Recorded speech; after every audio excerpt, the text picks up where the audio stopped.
Hello and welcome back to Fanteam Focus Live. We're going to be talking about, you guessed it, Fanteam. We've got the season-long game, the Monster.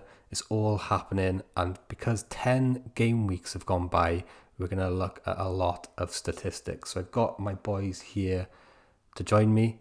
Sean, how are we doing? I'm not too bad, mate. Thank you. Thanks for having me again. You're more Yeah, than looking forward to welcome. getting into some stats. Love a good stat.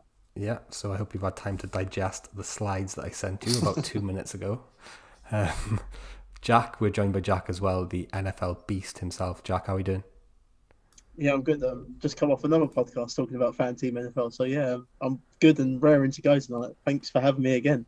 You're welcome, guys. You're more than welcome. Any single week wouldn't be the show without you.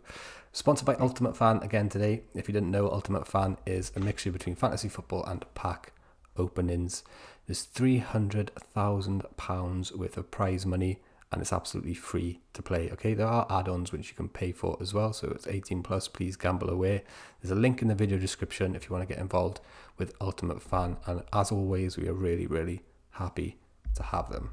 Okay, so we got a few things to talk about today, guys, right? Conte has come back. Conte is back in the building. Jack, you're a Chelsea fan, so I'm going to talk to you a little bit about that, ask you some questions. Sean, you're a Blackburn Rovers fan, so I can't really call on your Conte experience, but we will hear from you anyway. I've got a few slides with some data, as I mentioned earlier. I've looked at some fan team specific stuff, right? Like 90-minute men. Who are the 90-minute men so far in the league? Expected goal involvement for players, pretty standard. Expected goals against for teams. Also, we're looking at, I think that's it actually, to be fair. So I'll just move on to the first slide, if I can get this working. And the first slide I got here is 90-minute men. Conte should be in there somewhere. I thought he was first, but I'm sure we'll get to Conte at some point. Let's start off with the 90-minute men. Look who's at the top, okay? Sean, there's going to be a theme running through these stats, and the theme's going to be Mo Salah is at the top of a lot of them. I know you're someone who likes to flirt with the idea of going without Mo Salah. Does this table worry you at all in terms of that? Yeah, in terms of fan team, I definitely try not to flirt without having him. I've got him, I think, in every of my season-long teams, but I do in a couple of other formats. But you just can't really ignore the stats at the minute. I don't think he's going to get dropped anytime soon because I know he hasn't had a rest. Obviously, Mane has had a rest so far this year. But I think he's on a run of scoring, or he was before the weekend of scoring, in 9 or 10 consecutive games. I just don't think, especially with Firmino picking up a knock midweek, I can't see him being dropped anytime soon. Obviously, there's the African Cup of Nations coming up in January, which he will obviously go to, and he'll miss some games there. But for the time being, I don't think you can look past Salah really. The captaincy is probably different. I don't think they've said anything about it yet. I know there's issues with, I think Cameroon may not be able to host it, but I suspect if they can't, they'll probably look elsewhere to see if they can host it in another country. But yeah, I just don't. I think at the moment you've got to have him. Whether you captain him every week, I think in FPL he's a bit of everyone sticks the armband on him. I think that's where you potentially go against the grain, because if he does score and gets 10 points and you go for someone else, you're going to be 7 points down. Whereas if he blanks and you get someone else that does really well, that's going to be a massive upside. So I think going against him with captaincy is viable, probably not without holding him at all though currently. Yeah, that's an interesting way to look at it in terms of the captaincy gamble rather than the actually going without him altogether gamble. I think I'm in agreement with that. Jack, is there anything that stands out to you with the 90-minute men here? Is there anybody that potentially turns your head in terms of looking at getting him in for a monster or a season-long game? I'm actually trying to get the slide up still. Sorry. This is really bad. Yeah. Well, let me read them out to you then, Jack. Let me read out for the podcast listeners and for Jack, who's having trouble getting the slides up as well. Jack, we got Mo Salah, Declan Rice, yep. Tielemans, Tony, Cresswell, Van Dijk, Michael Keane from Everton. So these have all made 10 appearances, played 900 minutes, and started, obviously, the 10 games, yeah? Lewis Dunk, Yep. Tarkowski and Loughton at Burnley, Liam Cooper at Leeds, a guy at Crystal Palace. How do you say that name, Sean? I think it's Mark Guy. Well, that's how I'm going for it anyway. Guy. Yeah, that guy. Wan-Bissaka, a guy from Watford. Where are these guys coming from? I never even heard it. They're not any good. Yeah. Trooster-Kong. Yeah. Trooster-Kong. He's not any good, Jack, but it's Trooster-Kong. Joel Wood, Matt Ritchie, Tyrick Mitchell, Ogbonna, and Max Aarons. I think I mentioned this last week about the West Ham guys. So like Declan Rice and people like that. I've got the spreadsheet up now. There we Good go. man. So I mentioned it last week with Declan Rice. I'm surprised Souček ain't on here actually. I thought he would have been. I think he went off with like 10 minutes to go. He had like an injury to his face in one game. I think that's all it is. Yeah. Okay. Yeah. So I mean, Cresswell's a regular go-to guy for me for monsters and season long anyway. There's no one that particularly surprised. I'm surprised to see Tony's played every minute there. I thought he would have been. I presumed he'd come off for a game or two. But yeah, no one really stands out. I'm kind of with Sean with Salah going. I don't tend to play him in the monsters. I just try and avoid it, and it kind of worked out nicely last week. So yeah, that's I'm just surprised that Souček's not there. But like you say, Sean, if he's come off for one game, then that's my only sort of input on that, really. Yeah, potentially he is like really close to it. I can give an example. Pierre Hjolberg, or however you say his name, Hjolberg is actually on 899 minutes, so he's literally right underneath that Max Aarons there. So there's probably room for a few more of those, maybe like a Souček, for example, as well. Okay, we'll move on to the next slide. I think it's potluck because Conte is in there somewhere, but we'll see what the next slide is. I got a feeling it's going to be shots on target. Oh, it is Conte. Okay, let's have a little talk about Conte then. So I've got the Spurs team up from today on this slide here. I got a little picture of Conte, and then I got his record there from Wikipedia as well. Jack, we'll go straight to you because obviously you're a Chelsea fan. What's your thoughts on this appointment in general and the implications to fantasy football? Spurs have got a great manager. I hate to see it because the Spurs and Chelsea have a big rivalry. I've mentioned it before on here, but I hate to see it. But this is the best appointment that they've made in years, and I don't think these Spurs players quite know what they're getting themselves in for here either. Certainly Harry Kane, there's going to be none of this sort of not interested from Harry Kane in the next couple of weeks. I've actually put him in a couple of my teams because I think Conte's going to get the best out of him. The only thing that would worry me as a Spurs fan, if I was, is that he did sort of upset a few of the Chelsea players come the end of it. They didn't really like the training, the methods. You see a lot of the wing backs are going to be so fantasy relevant going forward for Tottenham. They were at Chelsea. You had Alonso. He loved Victor Moses at Chelsea when Victor Moses was there. These guys are going to be fantasy relevant. But as a Spurs fan, I'd say within a couple of years, just be a bit wary because he tends to upset the players. And there was a lot of turnover at Chelsea by the end of his reign. Diego Costa went out. He upset Diego Costa. Cesc Fabregas went out. There was a lot, but Cesc Fabregas even mentioned it on Twitter this week that Tottenham have got a great manager. He is a great manager. He wins trophies wherever he goes. But he won't. The likes of Dele Alli, I think his days at Tottenham are done for. So you mentioned the wing backs there. Looking at this team sheet, it looks like he's gone for Emerson Royale and Reguilon as wing backs. Yep. I think probably predictably you would say Ben Davies goes in there at centre back alongside Dyer and Romero. Just judging by what this team sheet says, I haven't obviously seen the game. Sean, Reguilon, talk to me about Reguilon. The fixtures for Spurs coming up are pretty decent defensively and attackingly, if that's a word, by my judgment. Is Reguilon someone we should be considering now with this change of system?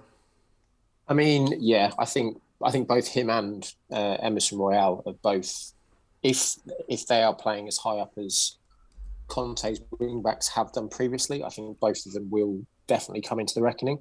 I'm not too sure how expensive they are on the. Which shows how much Spurs are actually relevant before this signing. I don't really know how much they are in the game. I'm guessing they're around. I can pull that up now while you're talking. Yeah, I'm guessing they're about 5 million. I would have thought for the pair of them. But yeah, I'd be interested to see how they are. Obviously, Son and Kane are going to be a lot more relevant than they were as well, especially with the fixture run. It'll be interesting to see. I think Conte in the past has said about Kane that he's one of the best strikers in the world, but he needs to stay in the 18-yard box. And that's what I think a lot of criticism with Kane has been recently, is the fact that you could see him dropping into like defensive midfield and spraying the ball, which he does really well. But when he does that, they have no one up front. So it will be interesting to see how much of an impact he has on Kane. I'm quite interested to see how I think he'll play sort of 3 up top. I think obviously Son and Kane will be 2 of them. And it'll be interesting to see who the third one is. I suspect it might be Moira. And I think he could be an interesting option, depending on how he sets the team up. I think he could be the one. I think he's probably about, 6.5 maybe in the game. So he could be a good option going forward as well. So I think definitely for the first 2 or 3 games, everyone apart from Son and Kane are probably a watching brief just to see how he sets up. But then going forward, I think we can sort of jump on potential assets after that. So I just managed to get the Spurs team up now while you were talking this. So we got Son 9.7 million in Fanteam here, Lloris 5.6 million, Hjolbig 5.1, again almost a 90-minute man there. Reguilon 5.1, Dyer 4.5. So that could be good value. I don't know if is he on this team sheet here? Yeah, Dyer. Dele Alli, I agree with you, Jack. I don't think we're going to see much from him in terms of you need to put in some effort, right, if you're going to play for this Conte team. And he hasn't shown that in the past, has he? I think his days are done at Tottenham. Yeah, you reckon? Under Antonio Conte, yeah. And then Emerson Royale then 4.9. So that's a cheeky little bargain there, potentially. In the Fanteam game. Looking at this formation then, yeah, it does look like he's got Son and Kane maybe up front with Lucas in behind, or maybe Lucas and Kane up front, or Lucas and Son up front with Kane in behind. I guess we'd have to obviously see the game to see what's happening there in terms of formation. But definitely something to look out for, right? Definitely wing backs, Son and Kane back on the menu, boys. Would you agree? Definitely. I'd also, if you want a goalie as well, Lloris, because Conte's teams keep a lot of clean sheets. Do you think Conte's Spurs are going to keep a lot of clean sheets? So that's another question. I wouldn't say go straight away to Lloris. It's going to take Conte a little bit of time to implement what he wants to do there. But going forward, just something to monitor. Lloris is definitely in play. I also like Højbjerg as well. Yeah, both good shouts. I think Lloris. He can get some saves as well. Do you know what I mean? If the defense isn't that great, he could pull out some save points, I'm sure. I've got some question marks about Kane, right? Okay, Conte's admired him in the past, but what you've been watching the past few weeks, and I haven't watched much Spurs personally myself, but from what I've heard, Kane hasn't been putting enough effort in. Do you think there's a potential he maybe gets dropped? What do you reckon, Sean? I don't think so. I think, yeah, he's been awful really since the start of the season. Really, he's obviously thrown his toys out the pram a little bit. But I do think the stories that have been leaking this week after the appointment have been how impressed he's been with the appointment, and you can sort of understand since Poch left. Really, they've not. He just wants to challenge for trophies. He's a world-class player really on his day. Wants to challenge for trophies, and he just didn't feel like he could do that at Tottenham. I think Conte as manager does change that dramatically, and I think we will probably see a massively different Harry Kane in the coming weeks because of the appointment of Conte. Yeah, I agree. there is something to worry. He upset Costa when he was at Chelsea, so just there's that. He certainly, literally, he won't stand for that no effort rubbish, like we've mentioned with Dele Alli. He won't stand for that, Conte. So Kane's in for a rude awakening as well. He's going to have to pull his socks up and get on with it.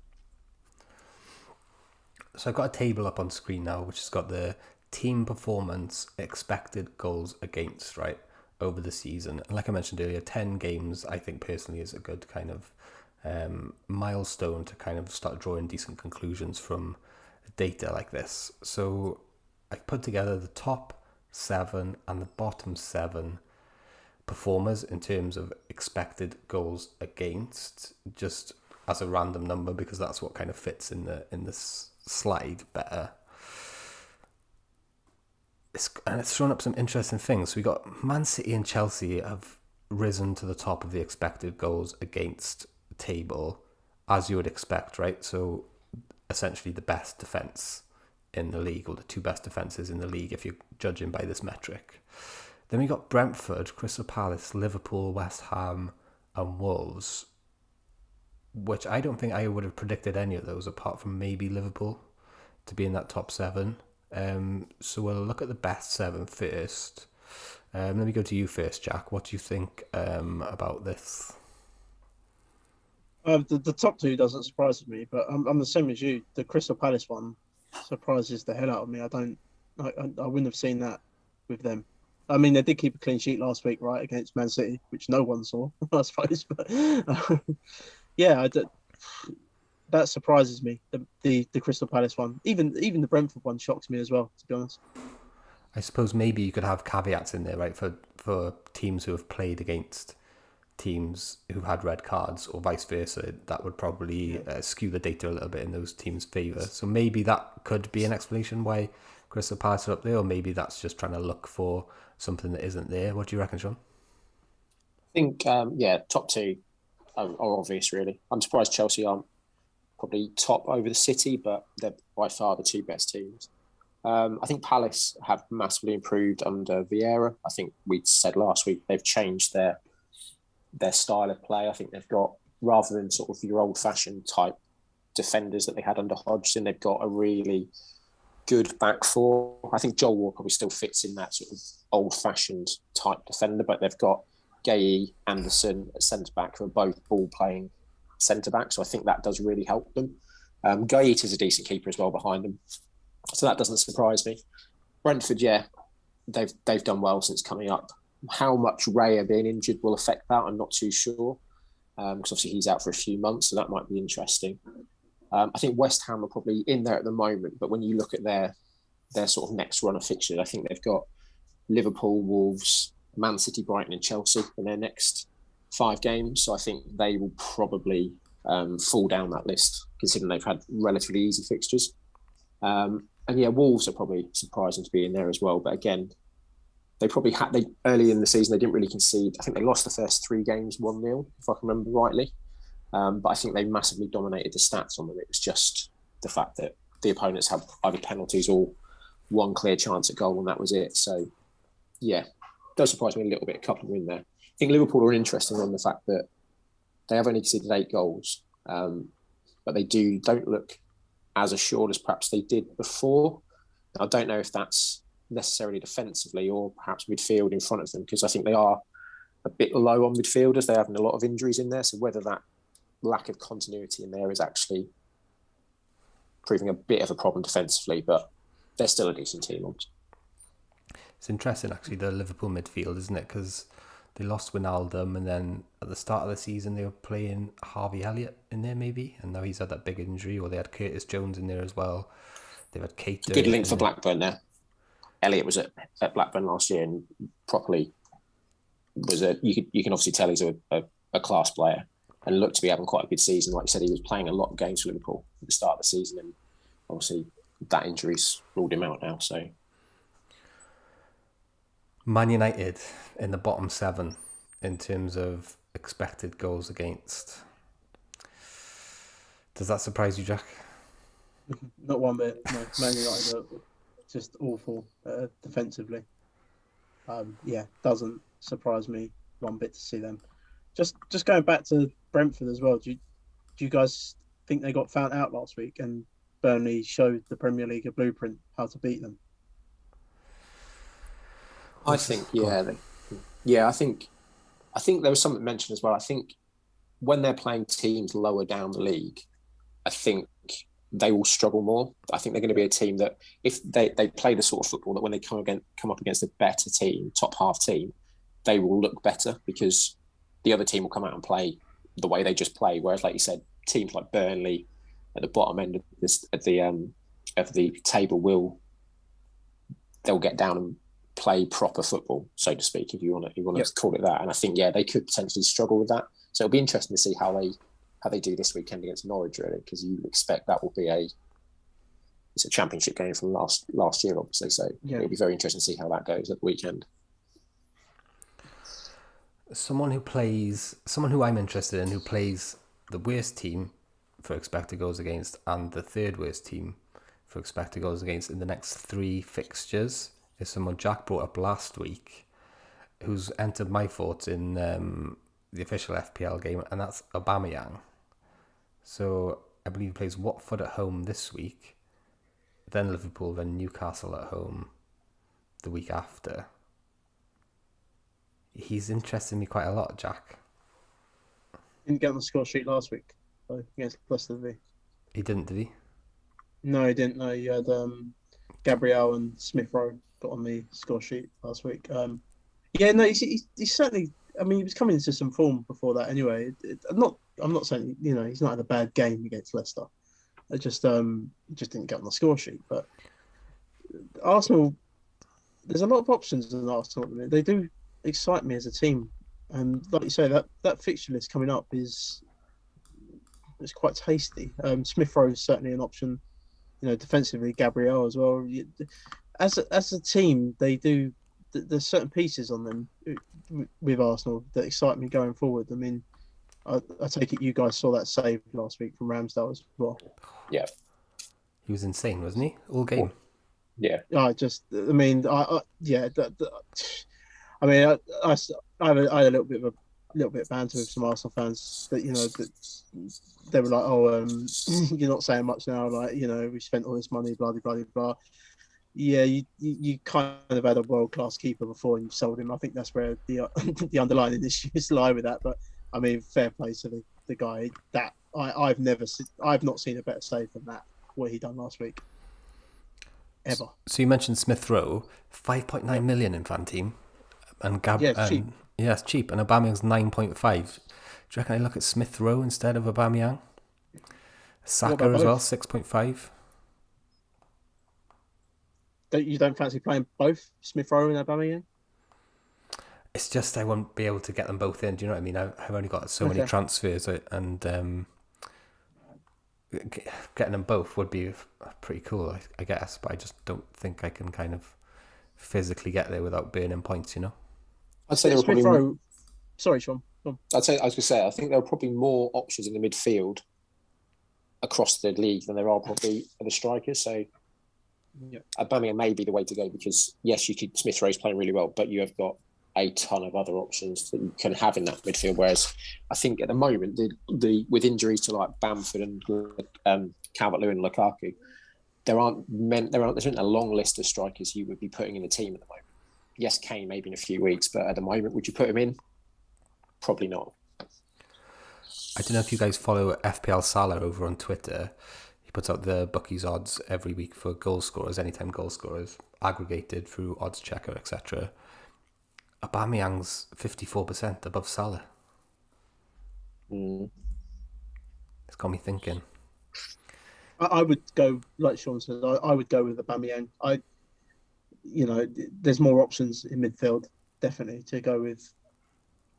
On the other side of it, is Smith Rowe going to play with a bit of a chip on his shoulder now that he's not got called up for England? Is he going to try and prove something to Southgate?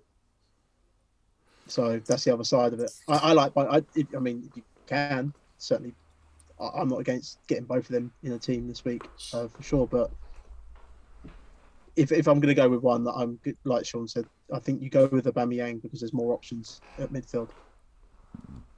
potentially more of a differential, is right. I'd imagine Smith Rowe's ownership is higher than Aubameyang's just because of the price thing, right? Yeah. I think at the moment, yeah, Aubameyang is, well, look now, 7% own. Saka's, I've got Saka in one of my teams, he's 10%, and Smith Rowe's 10% as well. So they're all three of them are all relatively low, but yeah, Aubameyang the lowest of the three. Did Saka assist both them goals last week? Can't remember, or did you just assist the Gabriel goal? I think it was one for Saka and one for Smith Rowe, is it? Or one for Saka and one for like no one, if that makes sense.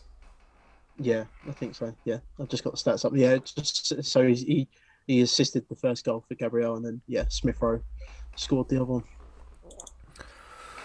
So maybe I'm barking up the wrong tree here. I mean, Arsenal, they're not like Man City or Liverpool, are they? Let's be fair, but they play a couple of bad teams. That's what I'm thinking.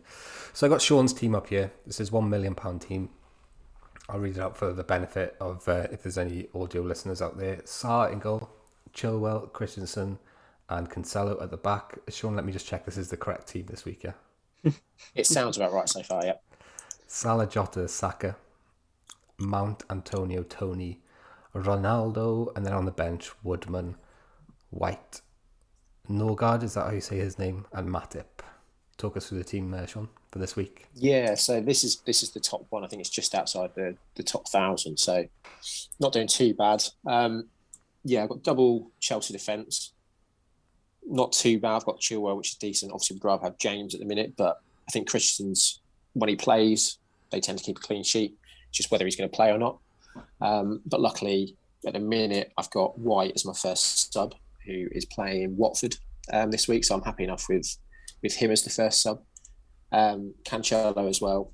There's a lot of talk at the minute in the FPL community about people are going to bench him at the weekend against United, like for Livramento as well in some cases, and which I just think's mad. If you're playing nearly a premium price for a Man City defender, you should be playing him every week, especially against a United team that isn't exactly pulling up trees at the minute. And I think he got 3 assists midweek, didn't he, in Europe? I know, that's mad. I can't believe that. I don't. Yeah, for me, he plays. I've got White or Matip as the option. So, yeah, White should play well against Watford, but Cancelo starts for me. Midfield, I've got Salah. I've got him as captain. I know I was saying about captain, but I just think in this team that's doing quite well at the moment, for the next few weeks, I just want to stick with the pack. I think he'll be the most captained. So I think that's the way to go for that. I've got Jota, who I was eyeing up as the potential transfer out this week, but obviously since Firmino's out, he will probably stay now because I suspect he will start the weekend against West Ham. Saka, I've got, again, happy enough with the Watford game. Mount, I think, was back in training today from what I saw. So hopefully he'll start at the weekend. And then, up front, I've got Tony, just because, say, he plays 90 minutes, so he gets that extra point as an attacking player. He's penalty taker. He's playing Norwich. Yeah, you're not going to get rid of him for that game, so he's in there. Ronaldo, as I said last week, I would want to get rid of for a couple of weeks, and obviously got lucky last week in the fact that he got a goal and assist against Tottenham. So he's probably going to stay just for the next couple of weeks just to see how it goes, because at the minute midweek he scored again, so he's doing enough to stay in the team currently. And Antonio against Liverpool. Liverpool don't look too good at the back, so I think he's got a chance of scoring. I've got one transfer that I haven't used yet. I don't know if I'm going to use it or not, to be honest. I've got Matip as my third sub, who I think's probably lost his place now. I think Konate's played the last couple. So I think if I was going to do a sub, it would probably be to take Matip out for... I've got 2.5 million in the bank, so it could be for anyone, but would they get in the starting team? Probably not. So I may just roll the transfer this week and then have 2 available after the international break to assess if Jota is still going to be playing, etc. And then probably go into it with 2 free transfers then, I think. What is the latest with Firmino then? Because I heard about this hamstring injury. Have you heard anything else about it? Other than, I think all I heard was Klopp said he's got a hamstring injury and that's it. Yeah, I haven't heard anything else. I think when was it? Was it yesterday they played? I can't remember. I think yesterday, yeah. Yeah, so there's been nothing yet. I suspect he will be out. And obviously for the game at the weekend, I would have thought, but I don't know. Obviously with the international break, I suspect obviously when we go with Brazil, I would have thought So I suspect he may be back after the international break, but nothing's been confirmed as of yet. Joseph in the chat saying he reckons you'll get lucky again with Ronaldo. I don't think it's luck, guys. I think it's just skill with Ronaldo, right? Those 2 goals or whatever it was against Tottenham. Just congratulations to anyone who kept the faith with Ronaldo, because he will score you goals, I'm sure. Joe also says Kane's looked awful tonight in the game, so it'd be interesting to maybe catch the highlights of that one as well. Yeah. And he actually says Aubameyang's got a great record against Watford, so yeah, I can see myself making that transfer, to be honest. Jack, what do you think about Sean's dilemma with Matip? Who would you be your defender of choice in Fanteam at the moment? Because I think Sean says he's got a couple of million in the bank and could go anywhere really with that. How much is Matip in the season long? 5.1 or 5.1, yeah. 5.1. I'm just getting it up now. Sorry, guys. I think I could literally afford everyone apart from Trent. He's 0.1 too much, but anyone else is in range. What about Reece James? I've already got 3 Chelsea. All right, okay. Yeah, you do. Christensen, Chilwell, and Mount. So he's blocking a spot as well, Christensen. That's the issue, but maybe I don't think he's worth a transfer. Reguilon could be a sexy pick, or Emerson Royale. Yeah, I was about to say Reguilon. That's what I just think at the minute. There's no one sticking out. I think it could be that if I hold 2 till after the international break, and Jota is not in the team anymore, I could take Jota and Christensen out, bring James in, and then I've got, I don't know, like 8.5 million to buy a midfielder, which could be, at that point, could be anyone. Maybe even stretch to Son if I then downgraded someone else. So I think just having those 2 free transfers could be the smart choice. But you are tempting me with Antonio to Aubameyang now. I've got the money for that as well. But I do like the look of Aubameyang this week, to be fair. Yeah. I think I would leave it for a week. I think so. Roll it over. The only thing with the Aubameyang move is it's kind of like, where do you go from there if it goes wrong? It kind of blocks you off a lot of things. I've been looking at it more in the official FPL game, and it seems like if it doesn't go right, it's kind of a waste of a transfer, if that makes sense, because I can't really get to Son, etc., and it just blocks off a lot of different things. So it kind of has to go right, I think. Okay, so Ben Rama had a double tonight. Ben Rama had a double, did he? Antonio played that game as well, right? He did, yeah. Son and Mora scored for Spurs. Oh, interesting. So, I thought Kane scored as well, but they've classed it as he got a goal. Yeah, he got an assist for Lucas Moura. So maybe Lucas Moura is playing up front. Interesting. So we're sticking with the potluck theme tonight, and the next slide is expected goal involvement, non-penalty, for all the players in the league that have played 400 minutes or more. The reason I chose 400 minutes is because I had to choose something, otherwise we'd have all sorts of players on here. That's reason number A, and reason number B was I think I took off 3 games because some players hadn't come into the league until 3 games, and then times the rest by 60 minutes per game or something like that, if that makes sense. Anyway, it's an arbitrary number, but that's how I picked it. So, top again. Guess who it is, Jack? It's Mohamed Salah. It's Mohamed Salah. Second, then, for the benefit of anyone who's just listening on audio, is Michael Antonio. Salah's non-penalty expected goal involvement per 90 minutes is 1.05. So that means he's involved in a goal or an assist, or basically he's involved in a goal, an expected goal, every game, just slightly more than that. Then you got Antonio, 0.96. Then you got Diogo Jota, 0.96. Mason Mount, Lukaku, Ronaldo, Josh King, Mane Gundogan, Phil Foden, Conor Gallagher, Gabriel Jesus, Christian Benteke, Richarlison, Pepe, and Jack's buddy Bernardo Silva. What do you think about this, Jack? And what do you think about Bernardo Silva? I'll give you another chance to talk about your favourite Manchester City player at the moment. I am actually pivoting away to Phil Foden at the minute. I are you? think Phil Foden's looked. I think he's looked excellent the last couple of weeks for Manchester City. It's definitely their best player. Certainly playing a lot better than Kevin De Bruyne at the minute as well. He's on this list. He's higher than Silva. He's the highest Manchester City player on this list, apart from Gundogan. Yeah, so I think the only way is up for Foden at the minute. Is, as I say, for me, it's just the last couple of games that I've watched the City. He's just pulled the purse strings for them, and he looks the real deal at the minute. Pull the purse strings, Jack. Pull the purse strings. Purse strings. He's put that is bad. Sorry, it's getting late. Just he's putting all the punches at the minute for Manchester City. So yeah, it's just I like Foden moving forward. Someone that I would look to target. Are you part of the Foden loving, Sean? It's not for me, I don't think. The thing that always worries me with Man City is just you don't know who's going to play. I think it does seem a little bit more settled this year than it has done previously. I think defensively, the back four has pretty much been the same most games. I think they've swapped the centre backs a couple of times, but Cancelo's played pretty much. I think started every game in the Premier League. So yeah, I mean he's looking decent at the minute.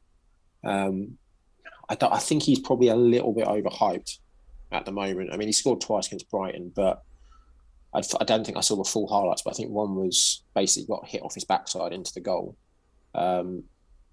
So I just think in midfield in most of the fantasy games this year, there are a lot of decent options.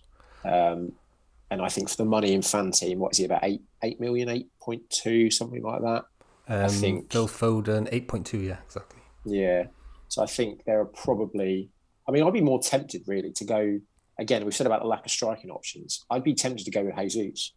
If I was going to punt on a City player, I would not block a midfield spot and go for Jesus. I think he started, I think he'd started something like 8 of the 10 games. I think he missed one because of coming back from Brazil. So he missed the game. I think one he came on as a sub. But other than that, I think he has started most games. So I think Pep is seemingly starting regular people every week. And I think he has got quite a big upside. Whereas, I mean, if we look at the ownership currently of Foden is, let's have a quick look, he's 22% owned now in the season long game, whereas Jesus is 9%. So depending on where you are, it might be a bit early to chase at the moment, but I think they've got a good set of fixtures, and I think Jesus will probably play most of them. So that's where I'd go as a City asset. Jesus, the second highest point scorer for Man City and Fanteam so far as well. Any guesses who the first is, the top? Got to be João, isn't it? João Cancelo. That's right, João Cancelo at the top there, 51.8. Interesting. We're throwing out a couple of differential forwards for you tonight, guys. Aubameyang and Gabriel Jesus. So do proceed with caution. Josh King surprises me in this list. Watford. What is a Watford player doing in this list? 8 appearances, 548 minutes. So maybe it's skewed slightly by the small amount of minutes he's played, but he's played more minutes than Foden. 0.8. Scored a hat-trick. I think it's probably that game, isn't it, against Everton that's pushed him up there. It's the same as Mount, isn't it, on that list as well. He's had that game where he's had the hat-trick and it's pushed him right up. And yeah. I wonder if you went through all these players and you could tick them all off saying, yeah, this player's played Norwich, this player has played Norwich, Yep. They've all played Norwich, you know? That's probably going to be the case, isn't it?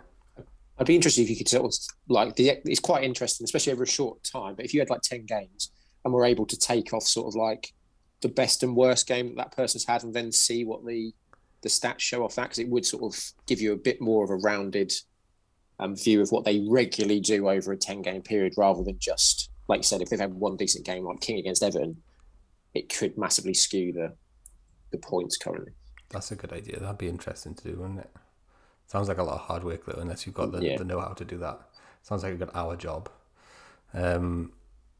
Interesting. Okay, let's see what we got next in Potluck.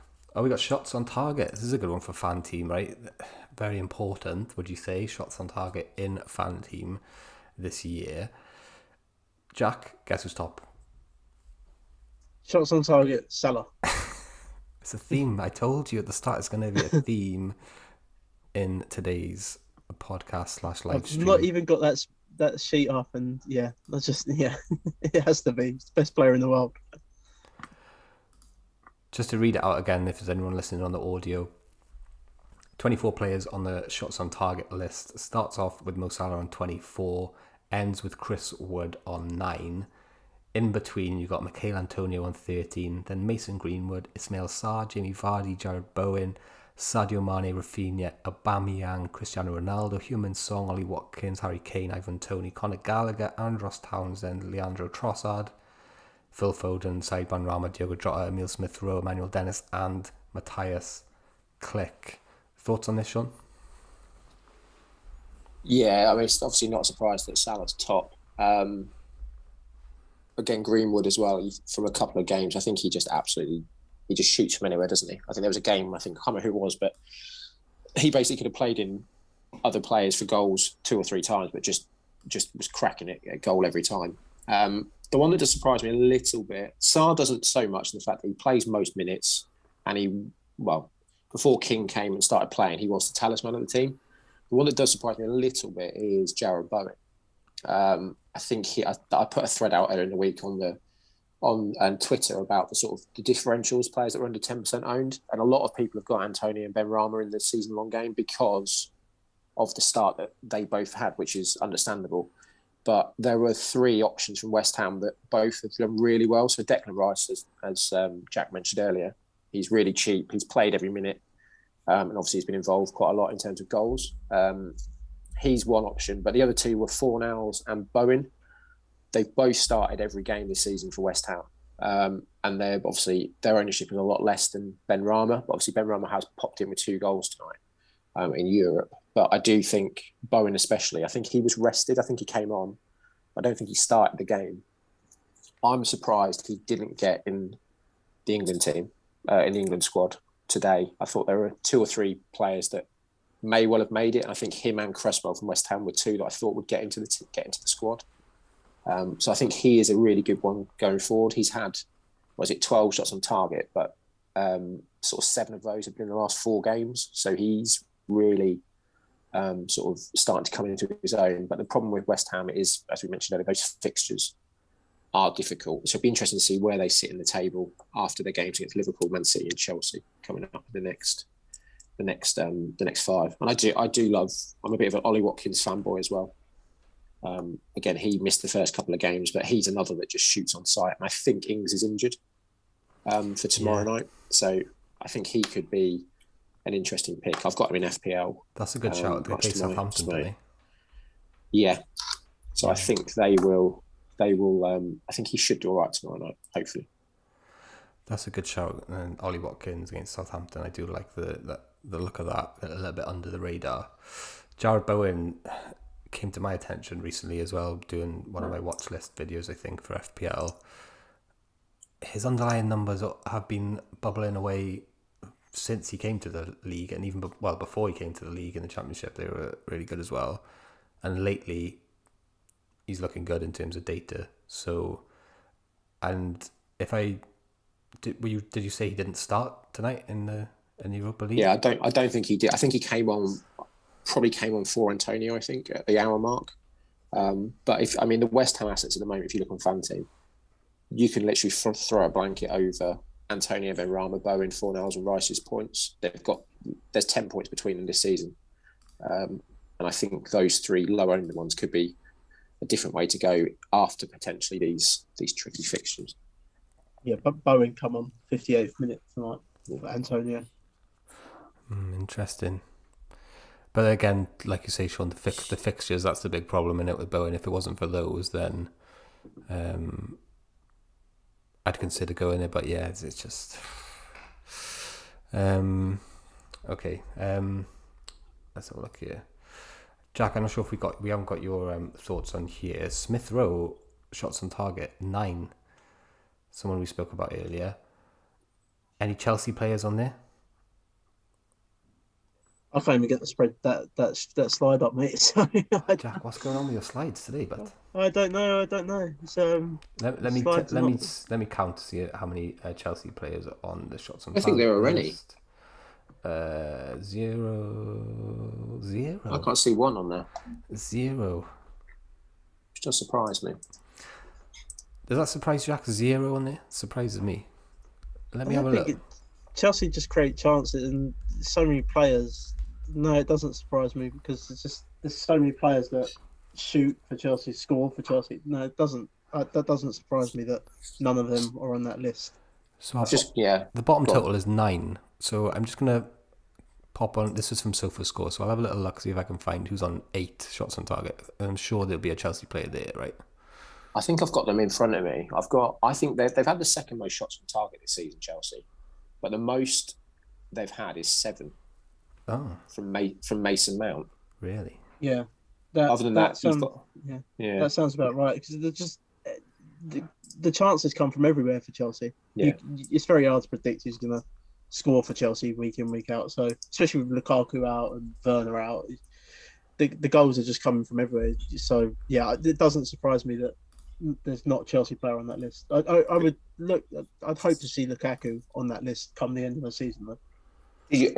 You think they've probably got the most different people that have had a shot on target this season? How many people do you think they've had a shot on target for Chelsea this year?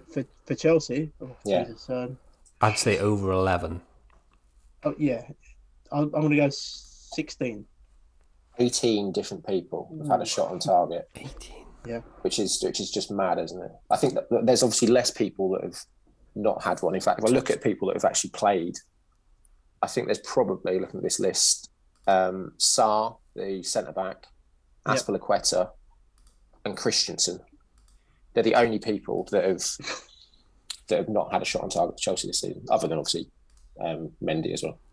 Nice to see Aspie he's not had a shot on target. Yeah, he says he's had 2 shots, but none on target. But yeah, mad that they've had 18 different people. Jack, who's the top point scorer? Okay, quick quiz question for you in Fanteam for Chelsea this season so far. In Fanteam for Chelsea, Reece James. Nope, Reece James number 4. So that's surprising. He's one of your favourites. He's one of your favourites. Kovacic. 3rd. One of my favourites. Edouard Mendy. Really? Oh, right. Okay. No. Surprises me. 56.3 points, and then you got Rudiger on 52, and then Kovacic so many clean sheets though. Yeah. Mendy. Okay, so moving on to the monster then. In our potluck slides, hopefully all the monster slides are going to be together, because otherwise that's just going to be a bit weird, isn't it? Fixtures. That's what I've got up first. So, Crystal Palace against Watford. We'll go through one by one. We'll try and get them done relatively succinctly. Sean, thoughts on Crystal Palace versus Watford? Is it Crystal Palace Watford? Oh, sorry, Wolves. My bad. Wolves, that's Crystal Palace Wolves.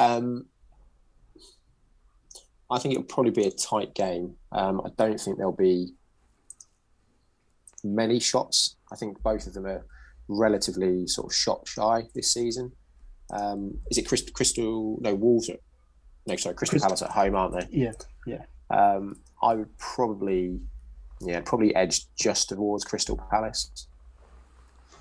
Just because I think going forward they're probably a little bit more dynamic, and as we saw, although I think both were in the top 7, weren't they, in terms of the best defences, weren't they? So yeah, I think it'll be a tight game. I think it'll be Crystal Palace sort of 1-0. Jack? I think this will be a draw. I'm going to go 1-1 this game. I can see both teams scoring in it. Like I say, I was surprised to see Crystal Palace on that list, even though I've been impressed watching them this year. They just haven't been particularly very good at the back. So I'm going to go for a 1-1 draw here. I like the sound of a 0-0. I'm going to go for 0-0 in this one. Brentford against Norwich. I'm sure we're all on Ivan Toney. The amount of points he's got this season without scoring any goals, it seems.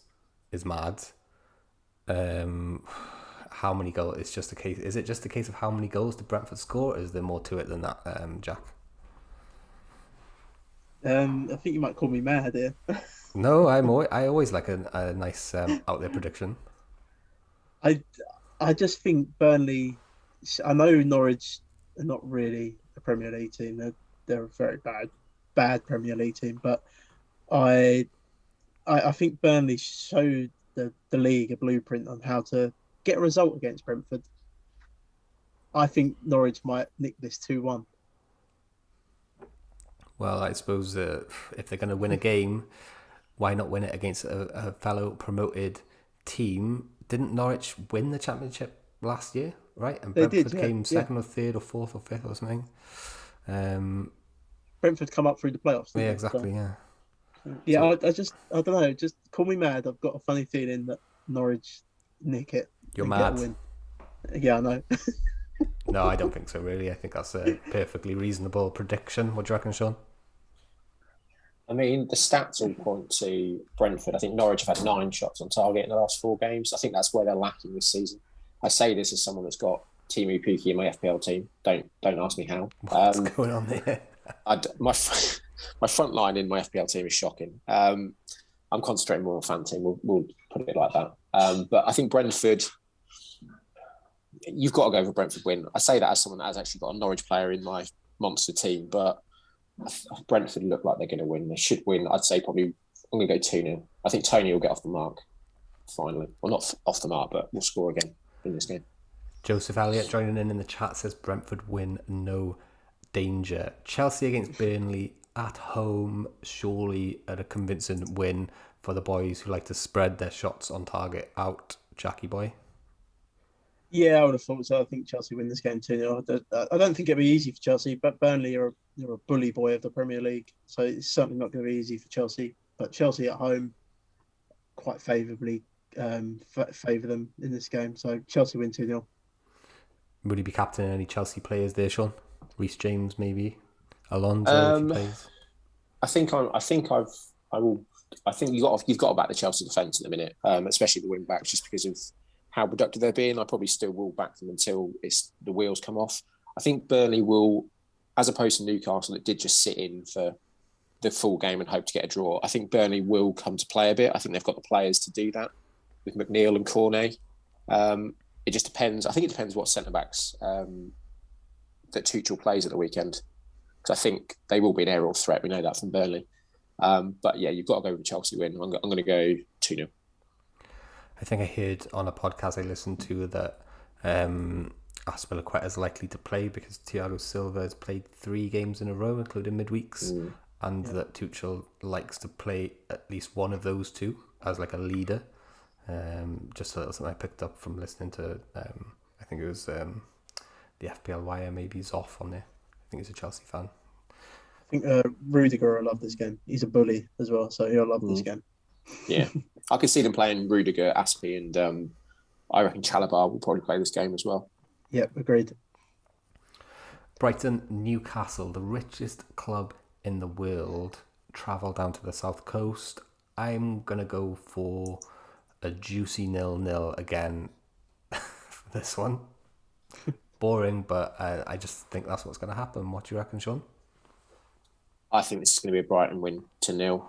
Newcastle they've got all the money they want. I think obviously they're close to signing Eddie Howe from the look of it. I think looks like it's going to happen now, which I think will be a decent manager for them in the state they're in at the moment. Yeah. But they've just looked. I mean, they've got St Maximin and Wilson, who on their day can do anything. But you just got. I follow stats, and they've only had 27 shots in the last 4 games, and they've only had 6 on target. And Brighton are a decent defensive team. I think they'll win. I think it'll probably be 2-0 again. I could see Trossard doing well in this game. I think he's got quite good underlying stats recently. Arsenal Watford, the dangerous one. I think this is a dangerous trap type game where people might fall into the Aubameyang trap, including me. I'm going 3-0 Aubameyang hat-trick. What do you think, Jack? Yeah, Arsenal will win this game, and I don't think it'd be 3-0, but I think they'll win it 2-0 or something like that. But yeah, I think Aubameyang gets on the score sheet here and rewards us this week. What do you reckon, Sean? I'm gonna go out there, and I reckon it could well be a. Actually, no, it's going to be an Arsenal win, isn't it? I was going to try and be a bit different there and say it could be Watford, but no, I think they seem to be getting into a flow now under Arteta. I think defensively, they looked a little bit shaky second half last week, but Ramsdale, I think, is a decent keeper at the minute, and I don't think Watford will offer enough going forward. So yeah, I'd say 2-0, and hopefully Aubameyang will get in the goals. Everton Spurs. Is it worth getting on these Tottenham players early? I'm just scrolling through Twitter now and I'm seeing pictures of people transferring in Son, Kane and Reguilon all at the same time. What has happened in this game tonight?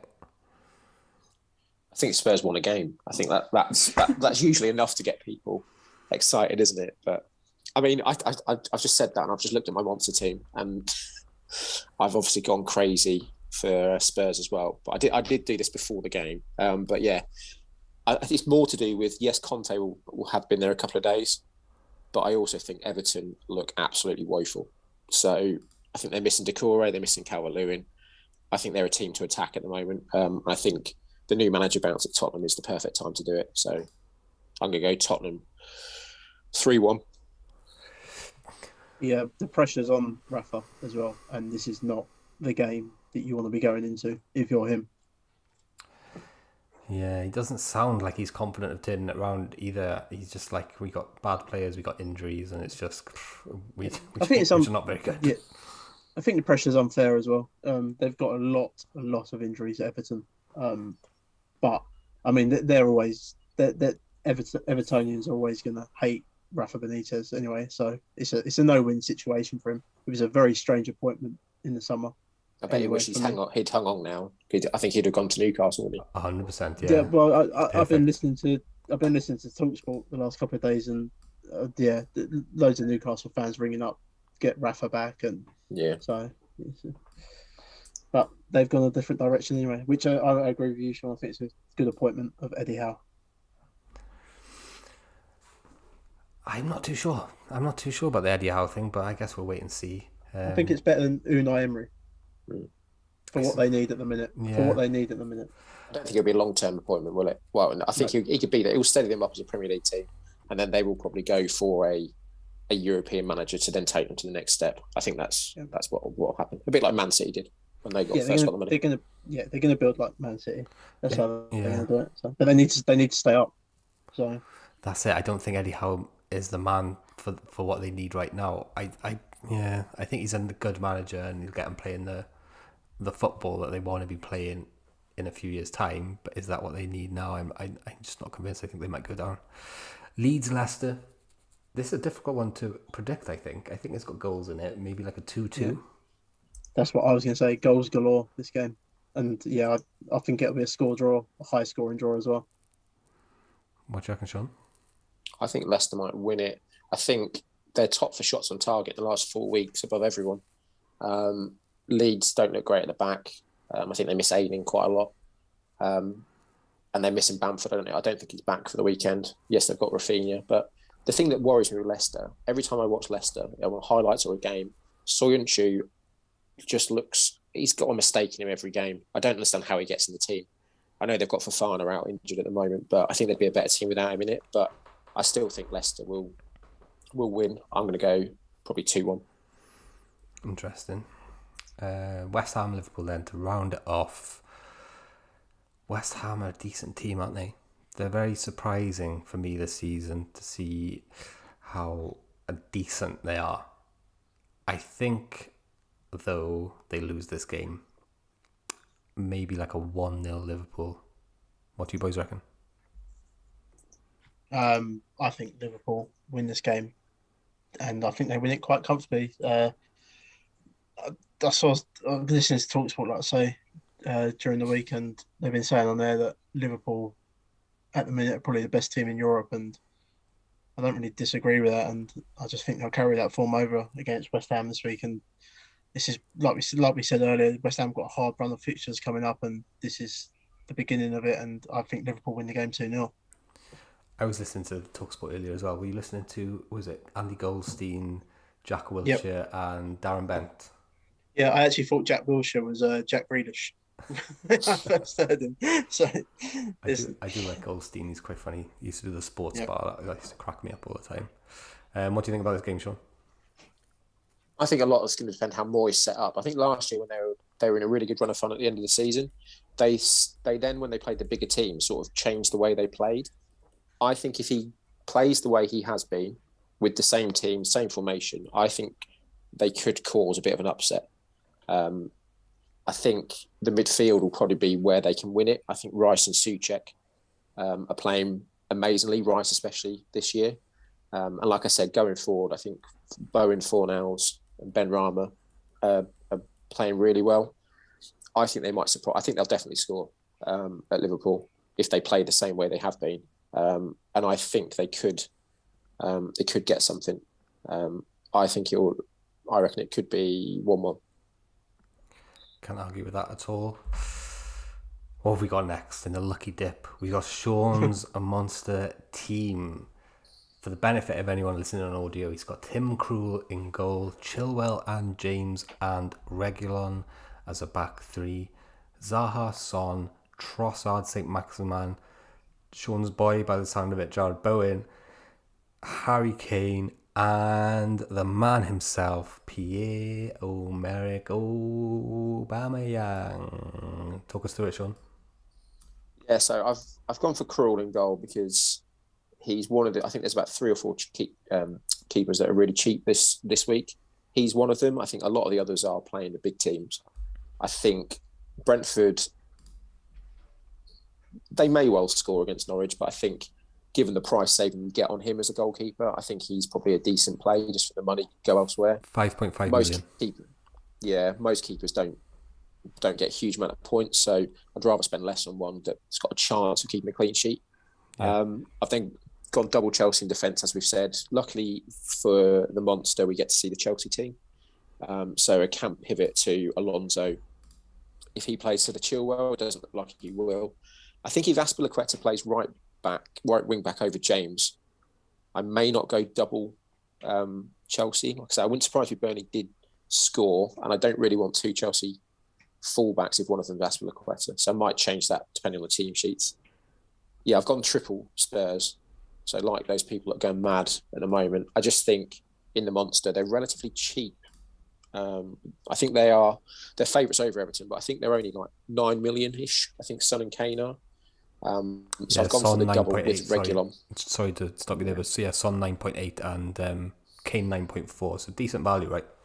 Yeah, and I think it's worth a punt in the fact that Conte gets an immediate reaction out of them, and I've also got the captaincy on Son, just because I think he'll probably offer more all round than Kane, and he'll get if they do keep a clean sheet, he'll get an extra point for that as well. So I've just gone for that. I've gone for Sahar at Wolves. I think it'll be a tight game, but I think if Crystal Palace score, he tends to be involved. Tends to be a 90-minute man as well, so he picks up the point there. So that's why I've gone for him. I don't usually go for players in opposing teams, but I've gone for Trossard and St. Maximin in the Brighton-Newcastle game. Again, both of them are likely to play 90 minutes, so you're getting 3 points. And I just think, I think Trossard's the better pick. It's just what money I could do with the money instead of St. Maximin, so he may change. Bowen, as I've said, underlying stats are really good. I think they will surprise at Liverpool, and I don't think he'll be that popular. I think people, if they do go for West Ham, which I don't think many people will probably go for Antonio or Ben Rama. Good value, right? So 7.6 million on Antonio, 7.3 Ben Rama, 7.2 Bowen. Really so good. I think they will, people will be drawn to the players that have done well sort of visually so far this season. Yeah. Whereas I think Bowen has got the stats, so I think he should be a good differential if you think West Ham are going to score. And then, up front, Kane and Aubameyang. I've got Aubameyang as vice captain at the moment. I think he could do well against Watford. NFL corners next, but we'll leave that to last. I'll bring that up. Jack's got his own little section now. Jack's monster team first, though. Jack, for the benefit of the audio listeners, you got Alisson, Pinnock, Gabriel, Trent, Jorginho, St. Maximin, Souček, Son, Kane, Vardy, and Aubameyang. Talk us through it, pal. Yeah, as we mentioned earlier, I think Liverpool keep clean sheet, so that's why I've gone with Alisson in goal. The back three that I've got there, Trent, like we say, just I like to get them wing backs and who offer something going forward as well. Trent, he's an amazing player anyway. Pinnock against. Although I've said Norwich win, there's part of me as well thinks Brentford will keep a clean sheet in that game, so I've gone with Pinnock there. Gabriel obviously scored last week. I thought it was excellent. Jorginho against Burnley. I've sort of mentioned this earlier. Burnley are a bully boy team, and I could see Chelsea getting a penalty in this game. So Interesting. Jorginho's the man there for penalties. So I've gone that way. Souček, who we mentioned earlier, I expect him to play 90 minutes, and he's great. He's a great player for West Ham. Son, similar to Sean, really. I like what he can offer in that Conte style. St. Maximum, who I just can't get away from in any of my builds for some reason. So I've got him in there.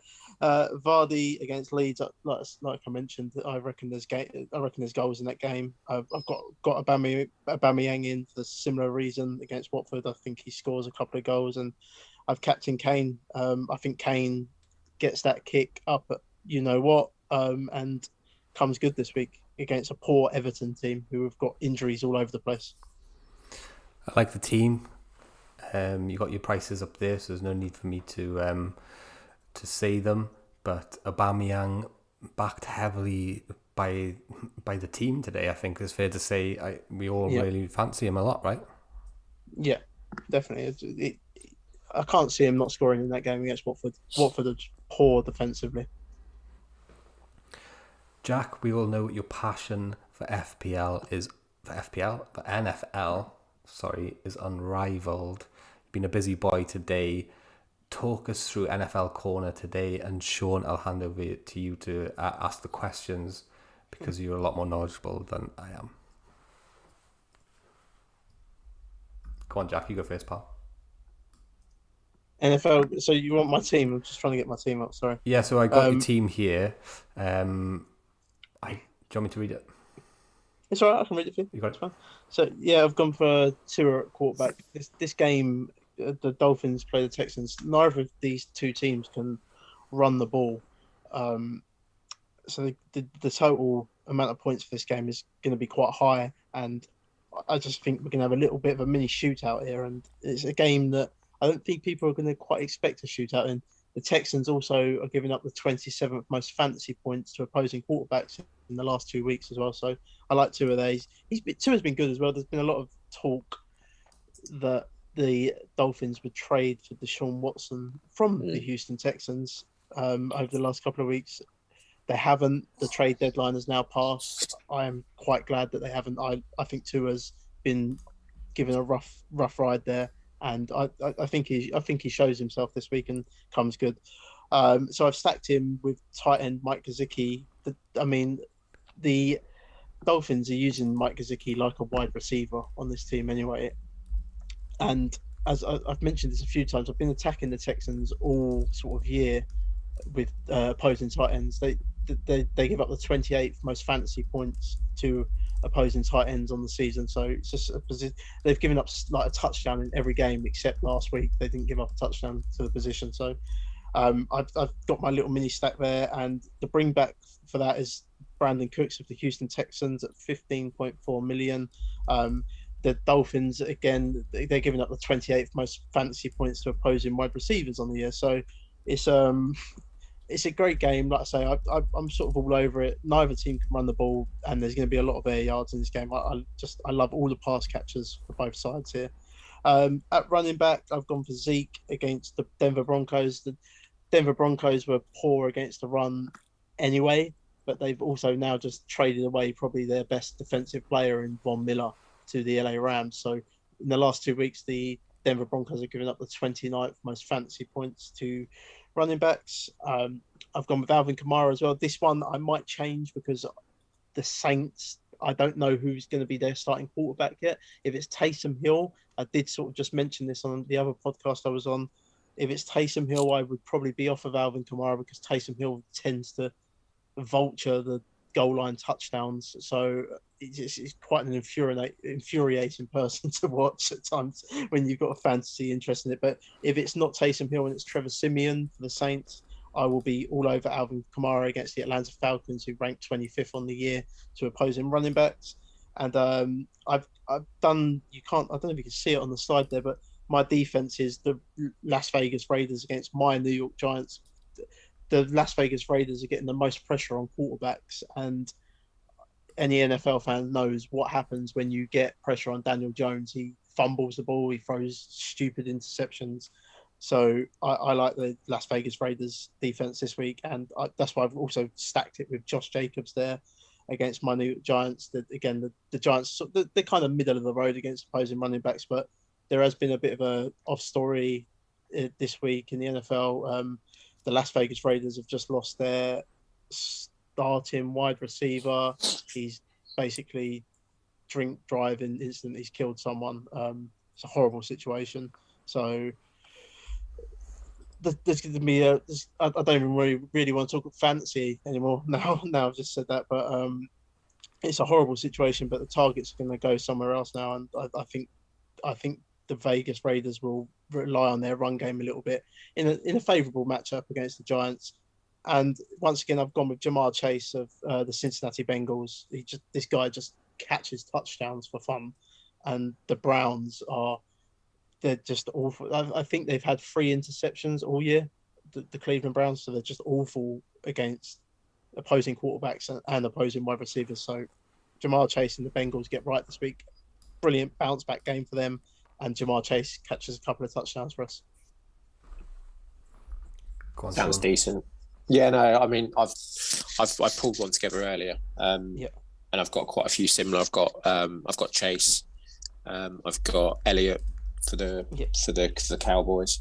I've got Allen as my quarterback. He's obviously the most expensive this week by an absolute mile, but I think he's just been probably, in terms of the points on Fanteam, he is the best quarterback in the game, I'd say, at the moment.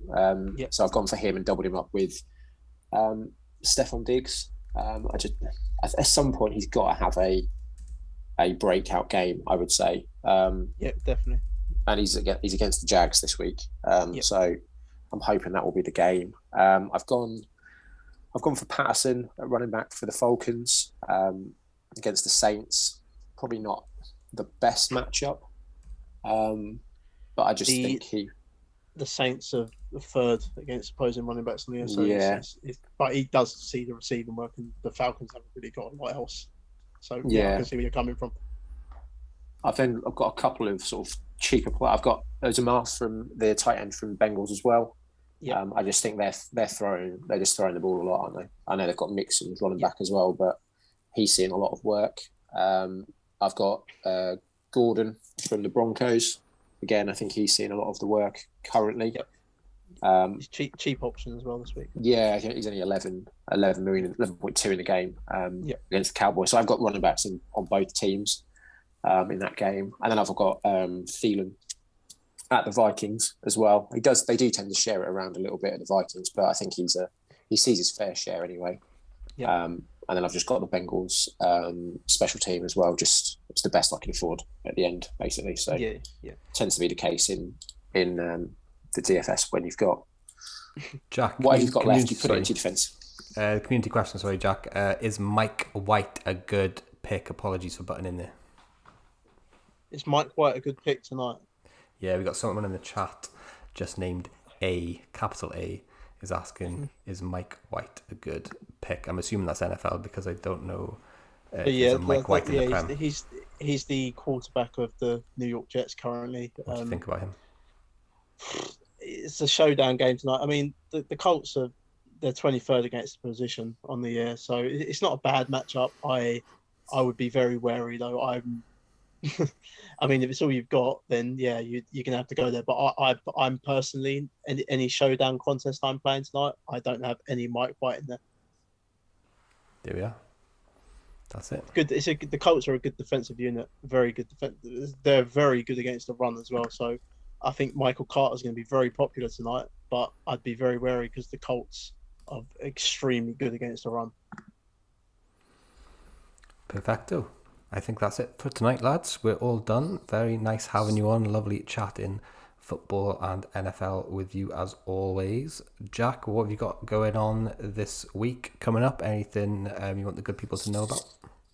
I've got a Fanteam Twitter space thing tomorrow night, so watch out for that. It's about 9 o'clock. I think we're doing that, so watch out for that. I'm a man in demand for NFL content at the minute, so. And I'm literally just producing my matchup spreadsheet for the red zone monster this week. I've only got the wide receivers to do, so that will be out tomorrow morning. Lovely jubbly. Sean, have you got anything coming up? I've got nothing planned at the weekend. I'm coming to the end of my COVID isolation stretch on Sunday. It's the last day, so a couple of days of getting that, and then back out into the real world on Monday. So yeah. Just watching a bit of sport, no doubt.